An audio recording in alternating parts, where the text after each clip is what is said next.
Hi ಎಲ್ರಿಗೂ ನಮಸ್ಕಾರ. ಇದು ನನ್ನ 7th session of my makeover course.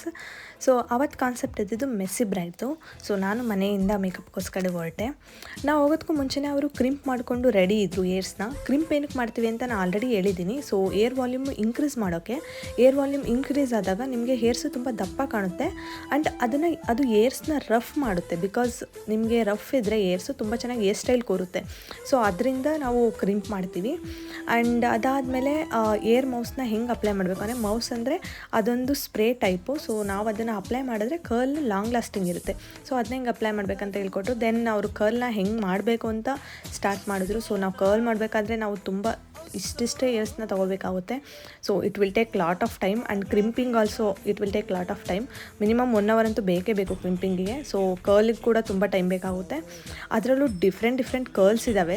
ಯಾವ್ಯಾವ ಥರ ಕರ್ಲ್ ಮಾಡ್ಬೋದು ಅಂತ ಹೇಳ್ಕೊಟ್ರು. Like messy type curl and normal curl, then noodle curls, ಅದನ್ನೆಲ್ಲ ಹೇಳ್ಕೊಟ್ರು. ದೆನ್ ಡಿಫ್ರೆಂಟ್ ಹೇರ್ ಸ್ಟೈಲ್ಸ್ನ ಮಾಡಿ ತೋರಿಸಿದ್ರು ಅದರಲ್ಲೇ.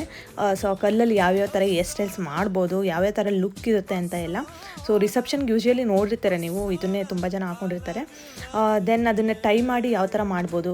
ಇದೊಂಥರ ಸಿಂಪಲಾಗಿ ಚೆನ್ನಾಗಿದೆ, ನಂಗೆ ಇಷ್ಟ ಆಯಿತು. ಅದಾದಮೇಲೆ ಮೆಸ್ಸಿ ಬ್ರೈಡ್ ಅಂದರೆ ಈ ಹೈನದ ಬಿಟ್ಟು ಹಾಕ್ತಾರಲ್ಲ ದಪ್ಪ ಜಡೆ, ಅದು ಯಾವ ಥರ ಹಾಕೋದು ಅಂತ. And last one is my favourite, this one. It looks very good.